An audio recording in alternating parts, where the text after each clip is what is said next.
Hello everyone, welcome back to the channel. तो आज की क्लास में हम करने वाले हैं विराम चिन्ह, जिसको हम इंग्लिश में पंक्चुएशन मार्क के नाम से भी जानते हैं। तो आज की जो ये क्लास है वो काफ़ी ज़्यादा इम्पॉर्टेंट होने वाली है। आप कोई भी एग्ज़ाम दे रहे हैं जिसमें हिंदी आ रहा है, चाहे वो बीपीएससी एईडीओ हो, बिहार के टीचर्स के एग्ज़ाम हो, टीआरई हो, एसआई के एग्ज़ाम्स हो, कुछ भी हो, तो पंक्चुएशन मार्क हर जगह यूज़ होता है और ये आपको जानना बहुत ज़्यादा ज़रूरी है। कोई भी एग्ज़ाम है जिसमें हिंदी पूछी जा रही है, चाहे वो सेंट्रल लेवल की है, स्टेट लेवल की है, यू शुड नो द विराम चिन्ह पंक्चुएशन मार्क्स। ठीक है, तो पहला है हमारा अल्प विराम, जिसको हम कॉमा बोलते हैं और उसका साइन ये होता है। ठीक है, एक डॉट और नीचे से ऐसे थोड़ा सा निकला होता है। देन अर्ध विराम यानी कि सेमी कॉलन, एक डॉट और नीचे से कॉमा। पूर्ण विराम इंग्लिश में फुल स्टॉप, ठीक है, हम डॉट लगाते हैं पर हिंदी में हम विराम चिन्ह लगाते हैं, राइट।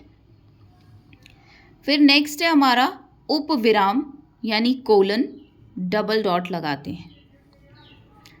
फिर है हमारा विस्मयादि बोधक चिन्ह यानी interjection.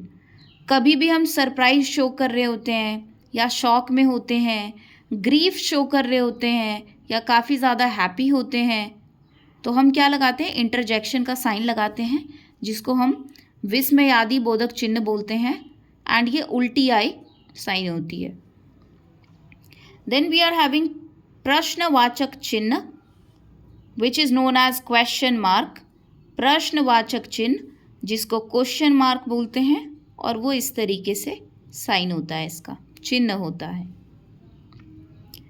Then we are having कोष्टक चिन्ह जिसको हम ब्रैकेट बोलते हैं।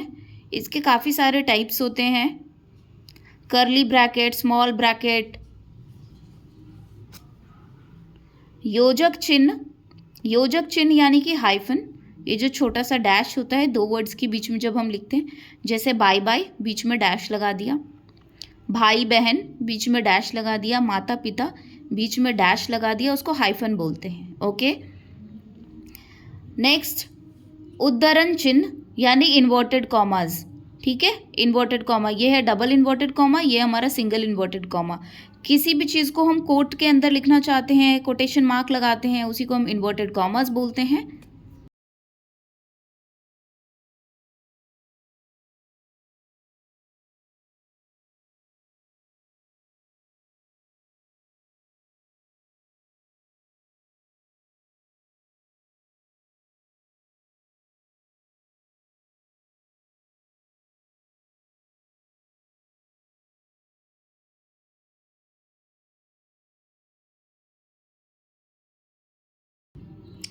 जैसे हम हिंदी में लिखते हैं स्त्रीलिंग, तो स्त्रीलिंग हम पूरा ना लिख के बस स्त्री और ये वाला डॉट लगा देते हैं उसके साइड में।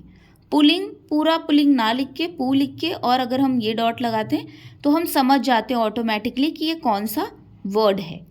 ओके, फिर है हमारा विवरण चिन्ह। विवरण चिन्ह मीन्स फॉलोइंग। ओके, जैसे हम बोलते हैं ना कि these are the following types of flowers, these are the following, ऐसे करके, या फिर following is the answer written और फिर ये वाला साइन लगा देते हैं हम, तो उसी को हम फॉलोइंग बोलते हैं कि नीचे लिखा हुआ है। रेखांकन चिन्ह, रेखांकन चिन्ह मीन्स अंडरलाइन, अंडरलाइन करते हैं, उसी को हम रेखांकन चिन्ह बोलते हैं। लोप चिन्ह मतलब ओमिशन, एरर ओमिशन वगैरह आपने पढ़ा होगा, है ना।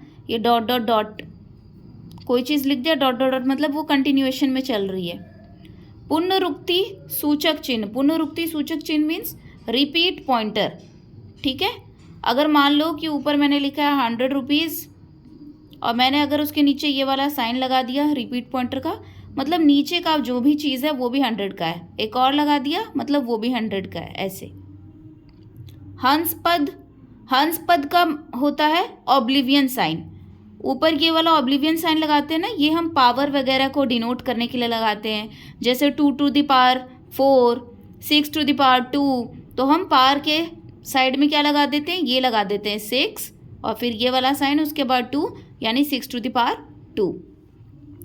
तुल्यता सूचक चिन्ह मतलब इक्वल, इक्वल साइन होता है ना, इक्वल टू लिखते हैं, उसी को हम तुल्यता सूचक चिन्ह बोलते हैं। तो आज की ये वीडियो हुई ख़त्म।